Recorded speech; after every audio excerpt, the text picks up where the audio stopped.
The Third Thing, Chapter 30 of One Crazy Summer by Rita Williams Garcia. The Third Thing. Who would have thought 20 flyers would have brought more than 1,000 people to a park? Talk about a grand Negro, well, a grand black spectacle. People simply came, filling up every inch of green in the park.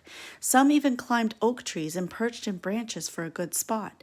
Everywhere you turned, there were college students in T-shirts signing people up for sickle cell anemia testing and voter registration.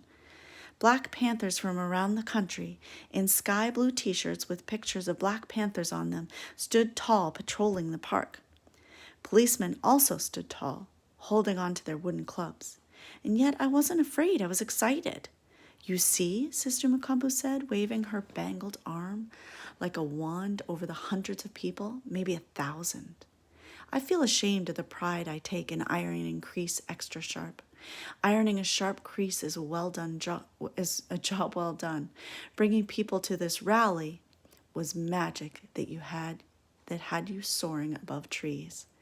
It certainly was worth marching up to the no-sayers. In my mind, all these people came to the rally because our summer camp helped to spread the word. The idea of radio announcements, the Black Panther newspaper, and word of mouth hadn't entered my mind. If only Cecile could see what we'd done, and Pa and Big Ma.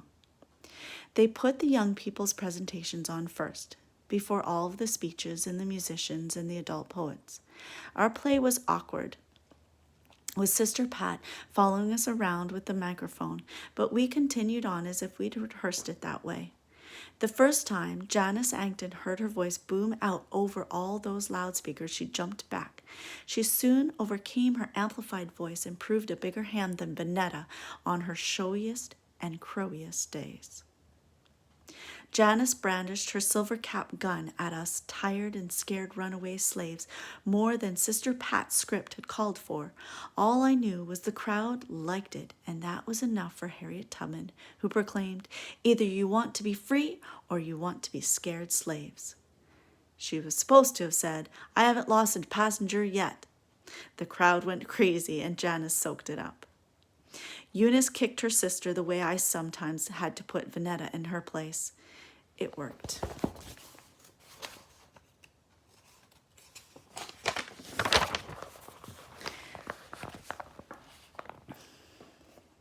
Janice stopped waving her silver cap shooter at us and went on with the play as Sister Pat had written it. After Harriet Tubman freed the slaves, Hirohito and the boys showed off their karate kicks and chops and jujitsu moves. Eunice, Janice, and Beatrice changed into their matching African print head wraps and dresses sewn by their mothers. I was certain Vanetta would be eaten up with jealousy after Janice's loud, dramatic performance was soon to be followed by her dancing in that cute matching outfit. Instead, Vanetta had been awfully quiet while we waited for our turn to go on stage. I feared the worst with Vanetta's sunken mood. This had happened just before the tip-top-tap disaster. A quiet Vanetta was a scared Vanetta. That meant I'd have to dance her part, or, in this case, say her part if her eyes bugged out and her mouth didn't open.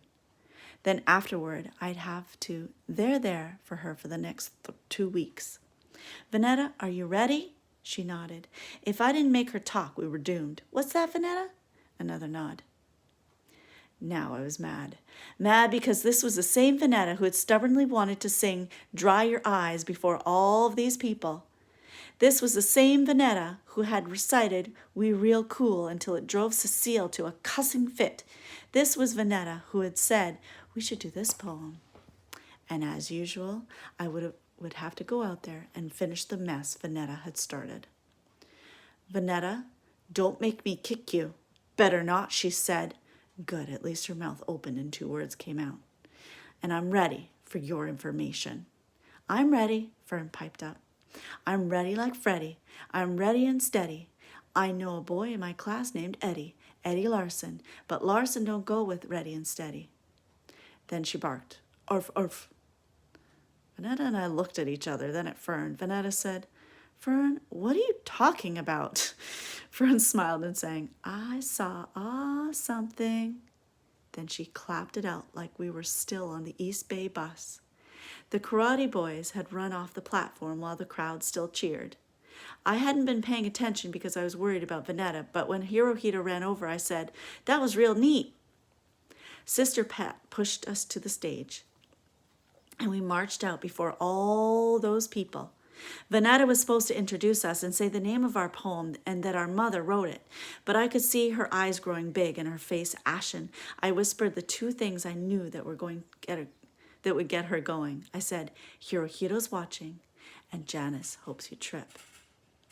Vanetta's face ripened to a peach. She grabbed the microphone pole like Diana Ross, stepped out in front of us, her Supremes, and then cleared her throat.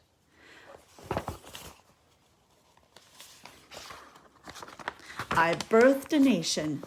I birthed a black nation by our mother Nzilla, the black poet. All the power to all the people. The crowd roared and waved their fists.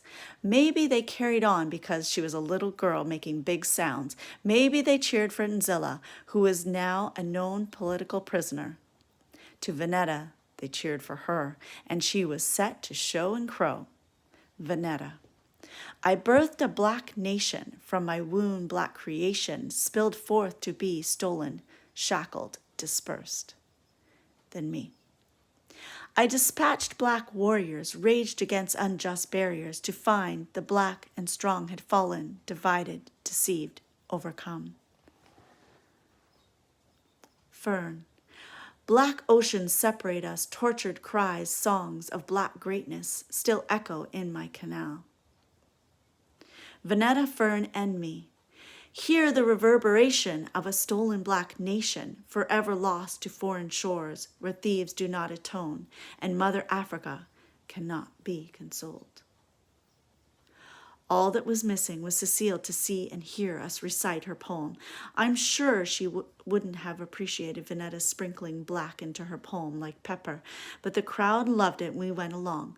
Following Vanetta's lead, throwing in the word black as she had, following each other was easy. We'd been doing it for as long as we could all talk. Saying Cecile's words, one after another, felt like we were bringing her into our conversation instead of turning our voices on her like we had. When we finished, we were supposed to exit the platform. Me first, Vanetta second, and Fern last. We'd walked off stage and over to the wing. That was what I was certain we'd done. Then I turned and saw Fern still standing in the center of the stage. I went to get her, but Sister Pat was already walking out. Fern wouldn't leave. She said something to Sister Pat, who nodded and adjusted the microphone down to Fern's mouth. Then she left Fern alone on stage. The crowd quieted and waited, but Fern stood without saying a word. Again I went to get little Fern, but Sister Mukumbu grabbed my shoulder. Well, wait, Delphine, let her. Sister Mukumbu had no idea how hard it was for me to watch my baby sister stand alone before all of those people. They could laugh at her, shout at her to get off the stage, or boo her into tears. But Fern balled her fists, banged them at her side, and then she spoke.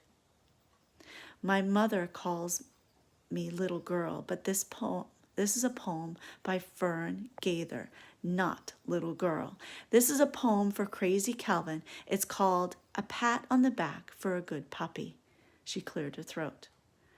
Crazy Calvin says off the pig. Crazy Calvin slaps everyone 5. The policeman pats Crazy Calvin on the back. The policeman says, good puppy. Crazy Calvin says, arf, arf, arf, arf, arf, arf, because I saw the policeman pat your back. Crazy Calvin surely did. 2 things happened just then. Really 3 things. First, the crowd went wild for Fern Gaither. Janice Ankton folded her arms and told Eunice she didn't want to go on stage and dance after Fern had grabbed up all the applause. Second, Crazy Calvin backed away. I think he was searching for the best way to get out of the park, but he was surrounded by black panthers. They knew what Fern had said, even though it took Vanetta and me a little longer to really understand what Fern had said and seen and what it meant. Luckily for Crazy Calvin, there were enough policemen to step in and get him out of the park. It's funny about Crazy Calvin. If he hadn't gone on and on about racist pigs, Fern would have never asked herself, what's wrong with this picture? I'm sure it had more to do with Miss Pattycake and him telling her who she could love. I'm sure it had more to do with him telling her who she was. Fern had Crazy Calvin in her sights, and she got him with his own words. What's wrong with this picture? There was a third thing that happened just then, only I didn't know it at the time. Cecile told it to me in a letter a month later, and that thing, the third thing, was a poet had been born. It wasn't Longfellow, Cecile had written, but it was a running start.